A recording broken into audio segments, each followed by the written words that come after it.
보실 성경 말씀은 디모데후서 3장 12절입니다.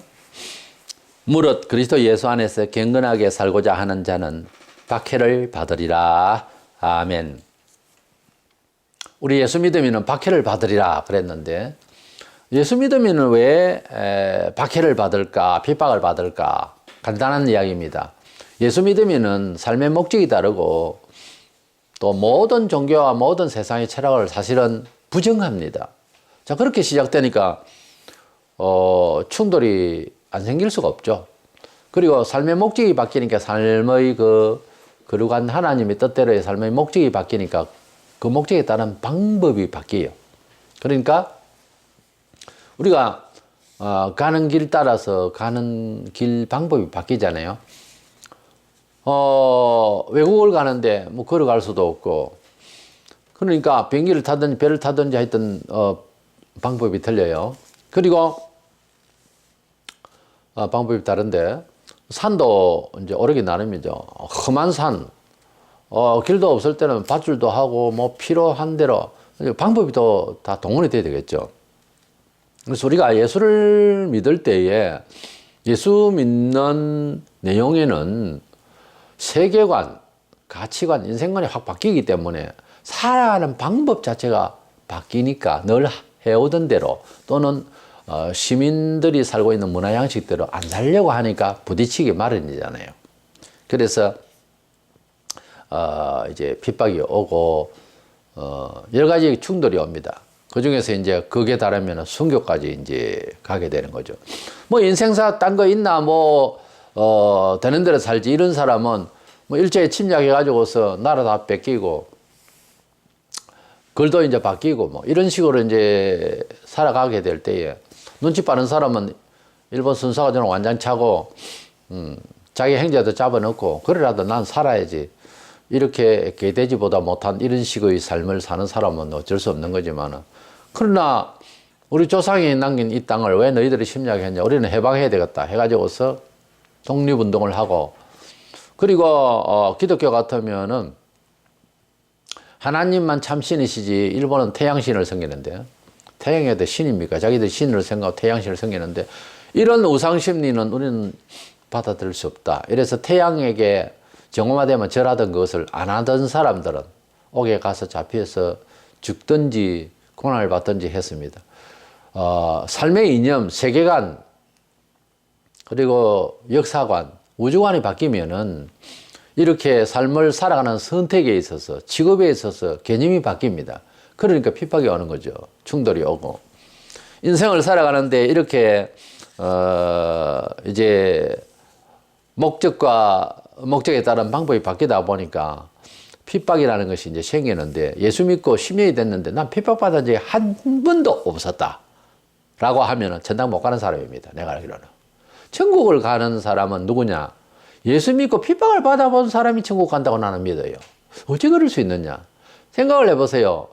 믿는 길 자체가 일반 사회생활에서 이해를 받을 수 있는 그런 사상적인 길이 아닌데 어째 그게 평탄합니까? 평탄할 수가 없어요. 예수 믿는다고 핍박하고 또 사는 방식이 그러냐 하고 핍박하기 전에 그들과 함께 같이 동조하고 이렇게 살아버리면 핍박은 없죠. 오늘 교회 가지 말고, 예, 오늘 안 가겠습니다. 이렇게 해버리면 핍박이라는 건 없죠. 그러나 나는 하나님을 믿기 때문에 우상에게 절할 수 없다라고 하니 핍박이 생기잖아요. 예수를 수년간 믿었는데 한 번도 그런 부딪힌 일이 없을 수가 없죠. 그럴 때는 안 부딪히려고 그들과 함께 합세를 해버리니까 핍박이 없는 거죠. 바로 하려면 핍박이 생기는 거죠. 그래서 정상적인 하나님의 나라의 백성이고 천국 갈 사람이라면은 예수 믿고 난 뒤부터 아주 빨리 와요. 그게 핍박이 있어야 정상입니다. 논리적으로 그렇잖아요. 그러면 우리는 그리스도 안에서 우리 자신이 하나님 백성이라는 것을 확정하기 위해서 이 문화생활 중에서 순교적 신앙, 이게 제일 마지막 번째 내용인데요. 우리 신앙의 최종적인 최극치가 뭔가 하면 예수를 위해서 순교하는 겁니다.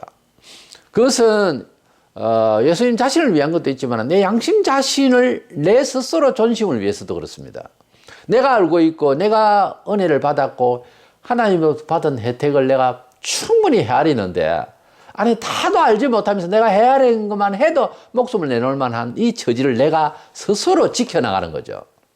그리고 내가 주를 이해하고 있고 주님을 증거해야 하기에 그것은 이건 할 수 없이 하는 것이 아니라 내가 그렇게 하지 않으면 안 되는 내 양심의 분노 때문에 핍박자로부터 순교를 받을 때에 그것을 흔쾌히 받아들이는 거죠. 안 죽으려고 하면 끝까지 안 죽으려고 하면 안 죽을 수는 있겠죠.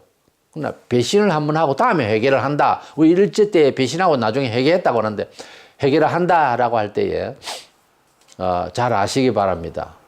굉장한 세월 동안 괴롭습니다.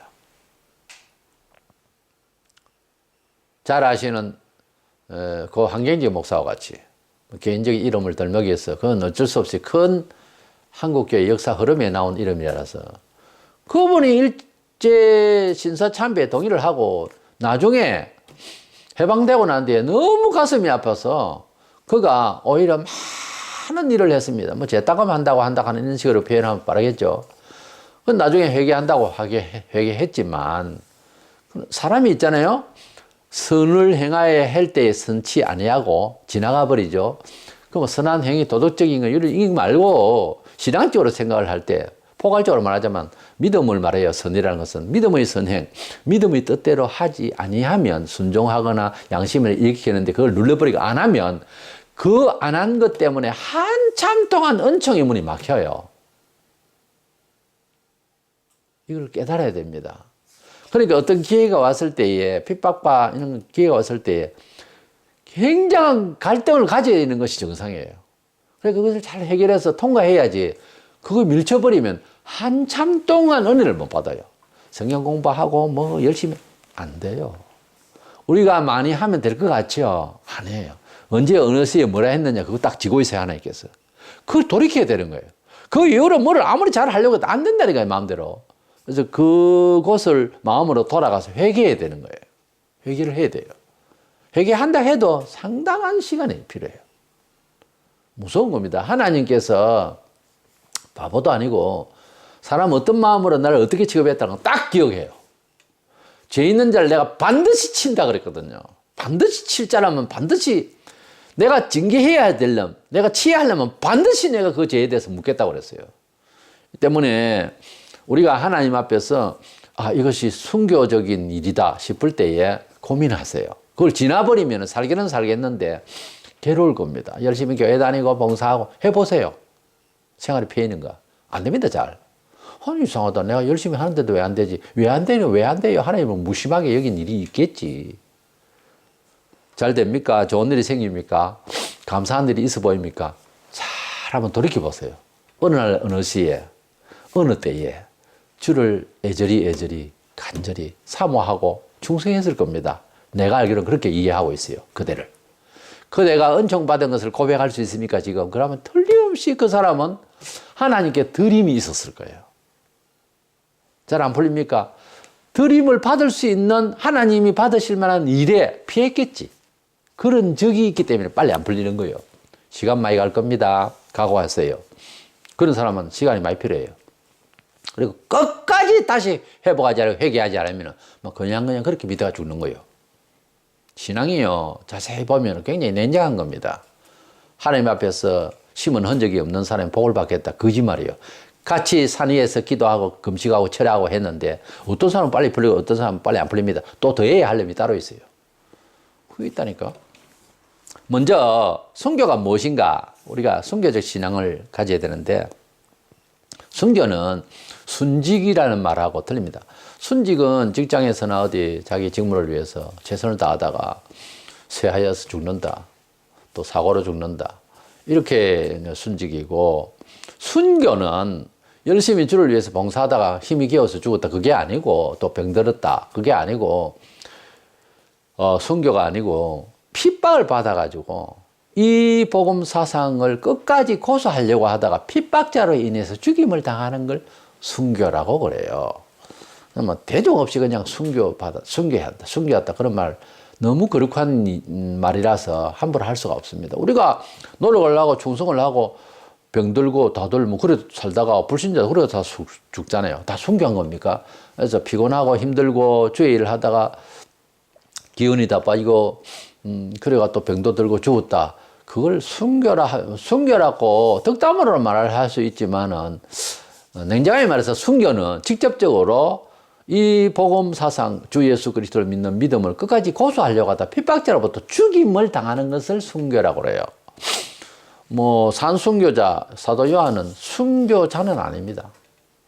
순교적 생활한 것이지 병들어서 그냥 자연사로 죽은 거예요. 나중에는 결국은 기운이 쇠해서 순교한 사람은 베드로나 바울 이런 사람들 야고보도 다 이게 순교했다고 돼 있고 또 그렇게 전해지고 있어요. 순교는 찔림을 받아 죽는 거예요. 그리고 성경에 순교는 아무나 할 수가 없다고 했었어요. 그래서 내가 순교를 하겠다고 해서 뜻은 맞는데 모두 다 주를 죽음을 가지고서 생명 걸고 믿어야 되는데 마음대로 안 되잖아요. 또 기회도 마음대로 안 오잖아요. 일제 때와 같이 그런 상황이 왔다. 그러면 내가 순교를 해야 되겠다 하면 그럼 할 수 있는지 없는지 모르지만 기회는 되잖아요. 이 평화시대에는 지금 뭐 순교를 하려고 해도 얼른 순교할 일이 없잖아요. 그래서 순교를 영웅주의로 종교 영웅으로 영웅심으로 할 수 있는 것도 아니고요. 순교를 할 수가 없으면 그런 말이 있어요. 선교를 하라고. 순교를 못 하겠거든 선교를 하세요. 그러면 선교하다 보면 순교가 될 수도 있어요. 마가복음 8장 34, 5절에 무리와 제자들을 불러 이르시되 누구든지 나를 따라 오려거든 자기를 부인하고 자기 십자가를 지고 나를 따를 것이니라. 누구든지 자기 목숨을 구원하고자 하면 이럴 것이 누구든지 나와 복음을 위하여 자기 목숨을 잃으면 구원하리라. 우리가 뭐 꼭 순교를 해 구원받는다 그런 뜻이 아니고 우리가 주님을 따르려고 할 때에 세상에 걸려있는 모든 여건들이 사람마다 좀 다릅니다만 자관 힘듭니다. 우리가 각자 가지고 있는 고난의 길, 십자가의 길이 다 다른데 주어진 환경이 그것을 잘 이겨나가야 되는 거예요. 어떤 사람은 너무 과도하다 싶고 남이 봐도 저렇게까지는 힘들까 예수 믿는 게 이렇게 보이는 사람도 있고요. 아예 어떤 사람은 그런 고난이라도 굶어지면서 교회를 나오지도 못하고 아예 초반에 그냥 깨어져 버리고 교회도 못 나와버리는 사람도 있고요. 어떤 사람은 뭐 그렇게 고생은 안 하는 것 같은데 늘 항상 기도하고 그냥 늘 여전하다 이런 사람도 있어요. 성경적으로 보면요 3, 4대라고 하나님께 치시는 것이 예수 믿고 난 뒤에 3, 4대 좀 힘들게 갈 수 있지만은 믿음의 그 과정에 축복은 천년을 간다고 그랬어요. 그러니까 길어봐야 3, 4대인데 그걸 좀 냉정하게 부정적으로 보면요. 예수 처음 믿은 저 같은 경우에 이제 손주까지 있으니까 3대잖아요. 3대째까지 이 예수 이야기를 쭉 해나가고 그런 문화적인 기독교 문화적으로 쭉 나가고 범사에 기도하는 것이 습관이 되고 식탁 앞에서 잠자리에서 가고 오고 모든 행편에서 기도하며 이래 살아가는 이 과정을 3대까지 내려가고 4대까지 가면 어떻게 되겠습니까? 아예 처음부터 태어났을 때부터 자식도 그랬지만은 그 뭐 손주 정손주 이렇게 얘들은 아예 예수 안에서 살잖아요. 그러니까 어떻게 되겠습니까? 하나님 뜻 가운데서 은총 받을 수밖에 없잖아요. 그래서 믿음의 몇 대로 가면은 핍박이라는 것보다 충성과 감사만 막 넘치지. 감사 넘치고 충성하는 것도 내가 고난을 받으면서 충성도 해야지 이런 것이 아니라 자연스러운 생활이 돼버려요. 그런 사람들은. 그러니까 자손 몇 대로 내려가면 어쩔 수 없이 은총의 문이 크게 열리게 되어 있어요. 이 원리가. 그렇지 않습니까? 무슨 일이든지 1대가 좀 어렵고 2대가 조금 덜 어렵고 3대는 이제 웬만하면 다 할 수 있고 4대는 뭐 그냥 쫙 열리는 거지. 그렇잖아요, 뭐가. 그래서 예수 안 믿는 과정에서 저같이 이렇게 처음에 예수 믿을 때에 굉장히 힘든 겁니다. 힘든 것을 자랑할 건 없고 왜? 조상들이 안 믿었으니까 뭐 힘들었지 뭐. 간단한 이야기 아닙니까? 그래서 저는 손주들을 위해서 기도하거나 할 때에 어떤 때는 가끔씩 원망이 될 때가 있어요. 할아버지 때에 이웃 할아버지가 예배당 짓고 내 아버지 때에 아버지 친구분들은 집사하고 있었는데 뭐 했나 이거지. 우리를 위해서 기도 안 하고 주를 위해서 왜 봉사 안 했나 이거야. 난 그런 생각이 가끔씩 들었다고요. 그 생각을 하면은 자식 앞에서 목사 된 나로서 자식들도 제가 목사인데 우리 손주들도 앞으로 목사가 되고 사모들이 돼야 되는데 그런 생각을 가지고 늘 기도하죠. 왜? 우리 윗대가 나를 위해서 기도를 안 했잖아요. 난 2배나 더 해야 되는 거예요. 이렇게 기쁨과 감사로 그렇게 윗대로부터 받지 못한 기도의 은총을 나는 이제 쏟아붓는 거죠. 자식과 손주들을 하나님의 은혜 가운데서 살도록 이렇게 되는 거예요. 우리가 주님을 따르려면은 믿는 가정에서도 마찬가지고 사회는 여전히 더 악해져 가기 때문에 우리가 핍박을 받아요. 아무리 잘 믿고 몇 대 손으로 예수를 믿어도 핍박받을 수밖에 없는 세상을 우리가 살아내야 됩니다. 그래서 이 살아내야 되는 도전되는 세상의 이런 구조적인 것에서 잘 참아내야 되는 거예요. 그리고 필요할 때는 목숨까지 원할 때가 있어요. 정치적인 환란이나 이런 경우가 발생하면 그럴 때에는 깨끗이 우리 몸을 내놓을 수 있도록 이 죄된 몸, 이 몸이라도 하나 주님께 드릴 수 있는 그런 마음이 있어야 되는 거예요. 예? 그대나 나나 이 몸뚱아리 하나가 뭐 그렇게 대단합니까? 주사 맞을 때는 아파가지고서 싫어지면은 칼 들고 총 들고 목숨 내놔라 할 때는 시원하게 내놓기를 바랍니다. 순교할 수 있는 기회에 순교만큼 그렇게 귀한 믿음이 없어요. 한국 나라를 축복하신 하나님은 뭐 보고 축복했냐면 물론 기도를 많이 했고 충성봉사한 것도 있지만 엄청난 순교자들이 있었어요. 그래서 순교를 많이 하고 난 뒤에 따라오는 은총은요. 생각 외로 물질적인 축복을 많이 하세요. 하나님은. 이상하게도. 영적인 축복은 물론이지만은 이 나라가 이만큼 된 것은요. 많은 사람들이 순교했고 희생적인 기도를 했고 그렇게 많은 사람들이 주를 섬기는 뜻에서 십자가를 지었기 때문에 오늘의 축복이 온 거예요. 열심히 일을 했기 때문에 왔다. 아니에요. 그렇게 해석하면 안 됩니다. 한 가정이 한 개인이 은총을 받는 삶을 받으려면 그런 고난이 있어야 되는 거예요. 고난도 없이 뭘 잘하겠다고 잘 되겠다고 믿습니다. 적극적 사고방식이 어쩌고 아니에요. 그거. 하나님 앞에 장난칩니까 지금. 하나님은 씨를 뿌리고 열매를 거두는 원칙을 이야기했어요. 주님을 통해서 말씀을 하셨어요. 우리가 무엇을 심든지 그대로 거두리라고 우리가 주님 앞에서 생명, 하나님의 전능성, 하나님의 은총 그 약속의 말씀대로 살아야 그에 대한 은총이 오는 것이지 대적 없이 시큰 내 마음대로 살다가 오늘 막 한 방에 안수 받아가 축복 그건 아니죠. 그건 사기예요. 그렇게 하면 곤란하지 하나님은. 그런 하나님이 아니에요. 자연스러워야 되는 거예요. 그래서 순교는 어쩔 수 없이 생기고 순교는 복음을 위해서 살고 복음 따라 살려고 하다가 핍박자로부터 직접 죽임을 당하는 것을 순교라고 해요. 이렇게 순직과 순교를 좀 구분해 주시기 바라고요. 두 번째로는 순교적 신앙의 그 동기 유발. 왜 꼭 순교를 해야 되느냐. 그리고 순교는 어떻게 가능성이 있을까 하는 거예요. 그렇게 귀한 순교를 나도 하고 싶다면 해야 될 경우에 감당해야 되겠다면 어떻게 그게 가능할까? 뭐 가능한 거면 딴 거 있습니까? 죽는 게 죽는 거지만은 단순하게 말하면 그러나 그 내용을 제대로 알고 있으면 좀 가능성이 좀 더 있을까 해서 하는 말씀입니다. 예수님께서 우리 죄를 위하여 십자가에서 돌아가셨습니다. 예수님께서는 무슨 죄가 있어서 사회적인 입장에서 볼 때 정말 저걸 죄라고 해야 된다. 저거는 뭐 용서할 수 없다. 이런 죄가 있었던 것은 아니고요.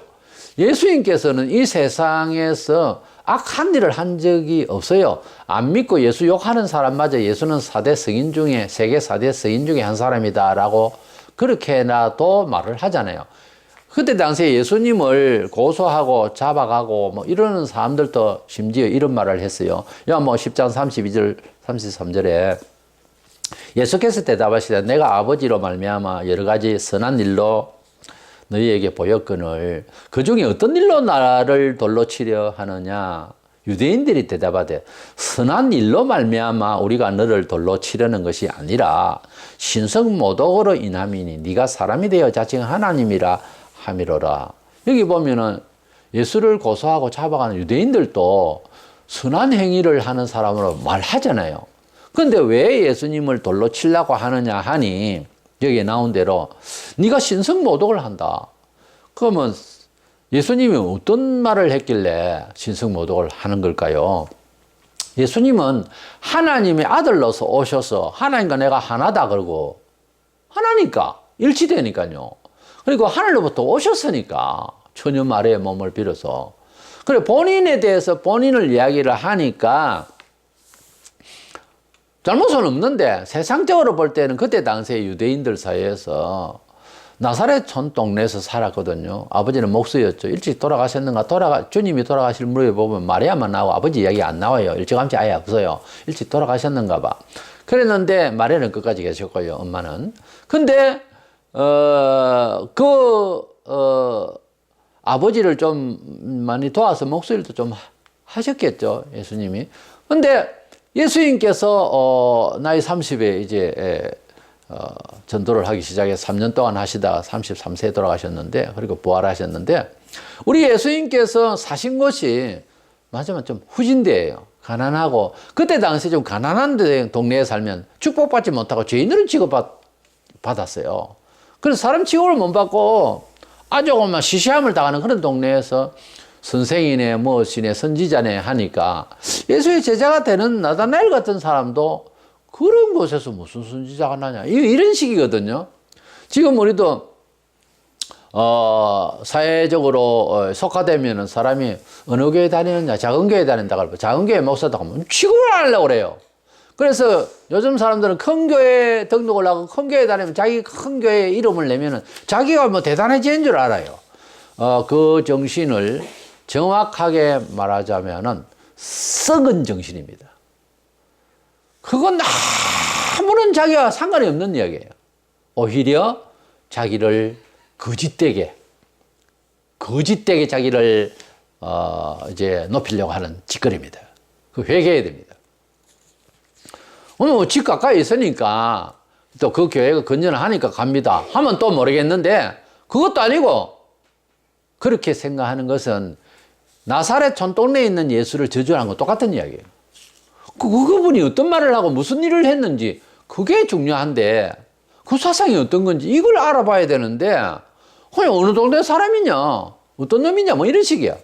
그러니까 예수를 죽이게 되고 예수님은 하나님의 아들로서 나와 아버지랑 하나다. 하나님과 하나라는 건데 왜 하나라고 하느냐.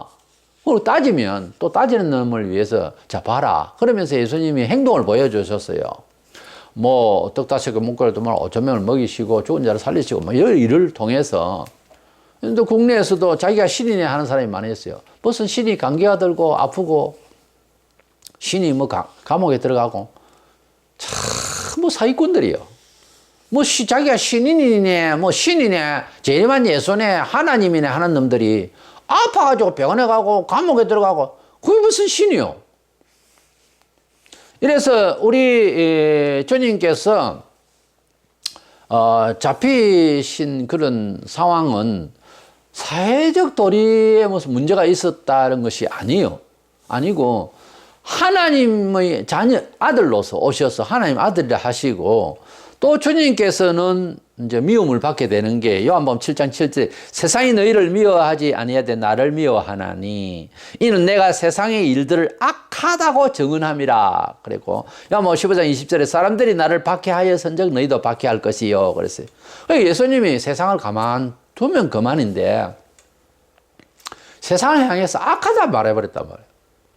게다가 또 나는 신의 아들이다 이렇게 나오니까 유대인들로서 타락한 유대인들 그때 당시의 정서상 교만하고 외식되고 가난한 사람은 뭐 사람 취급 안 하고 그냥 저주받았다 그러고 동네나 사람이나 뭐 이런 식이 되는 그런 시민의식 사회 속에서 특혜층에 있는 종교인들이 쳐다볼 때는 예수가 미운 거야. 어디 금방시 이렇게 뭐야? 뭘 잘못했다고 우리를 뭐 이런 식이야. 그래서 예수님께서 세상을 미워하고 세상에 말하자면 회개하라 외치시고 그러니까 자연히 미움을 받죠.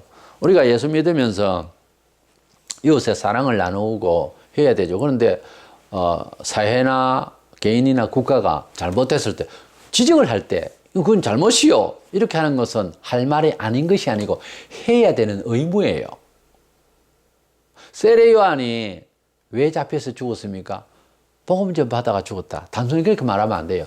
헤롯을 보고 나무랬잖아요. 왜 그렇게 정치를 하고 왜 그렇게 삽니까? 도덕을 쳤어요.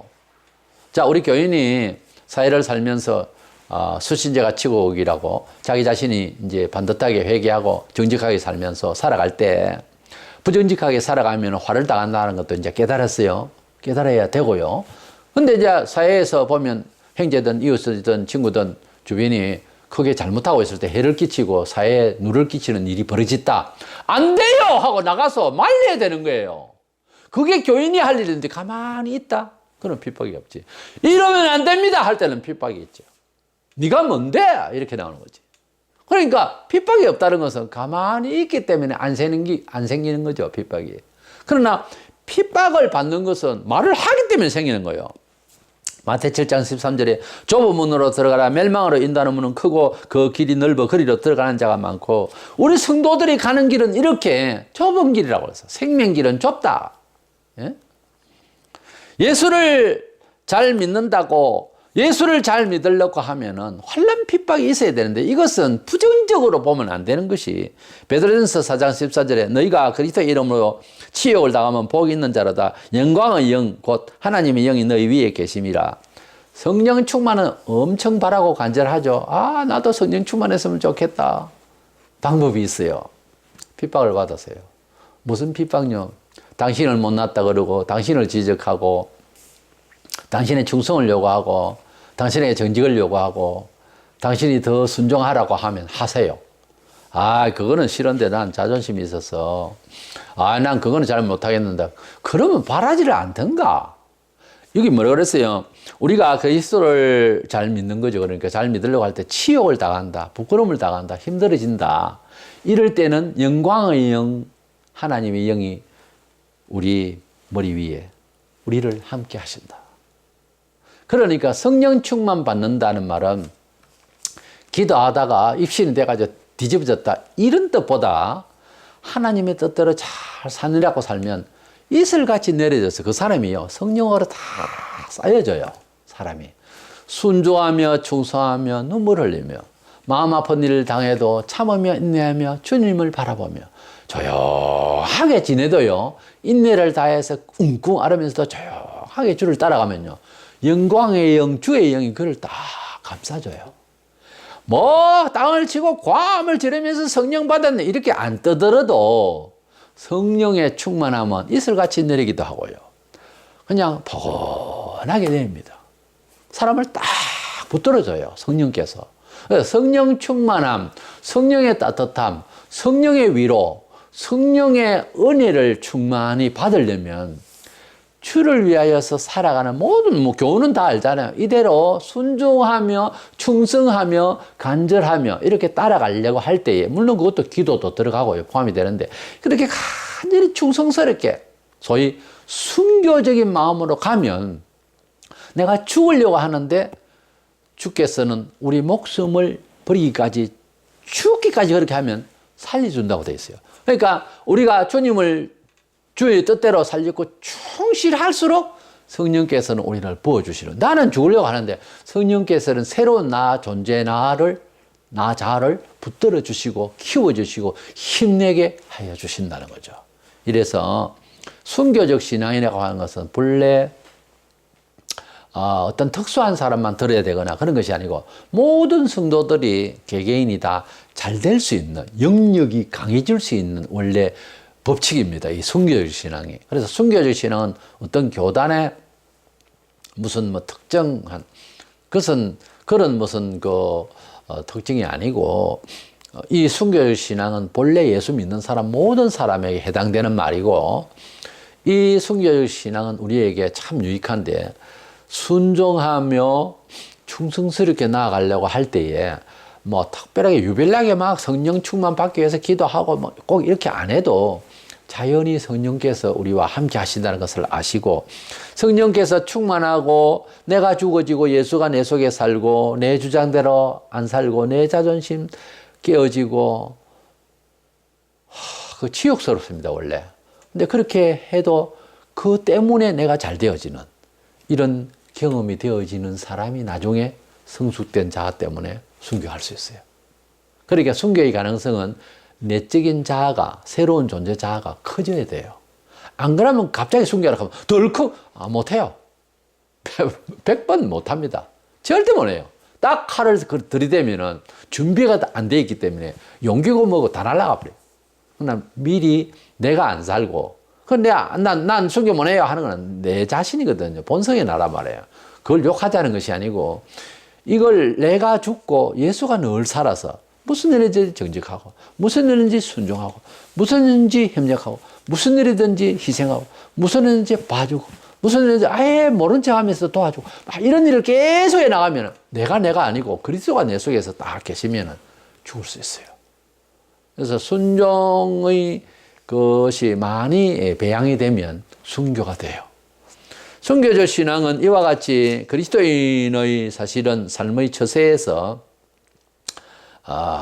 모두가 다 해야 되는 이런 귀한 처세니까 이 점을 알고, 우리가 내가 순교적 신앙 생활을 통해서 유익함을 알고 내가 그렇게 살고 있는지를 잘 돌아보면 내 정체성이 뚜렷해져요. 그래서 순교적 신앙 생활자가 되고 순교적 신앙을 잘 유지해서 우리가 하나님 자녀임을 확실하게 늘 항상 충만하게 내 자신이 스스로 자정하고 확정하는 이런 기쁨을 누리면서 신앙생활을 잘 하는 저와 여러분 되시기를 축원합니다.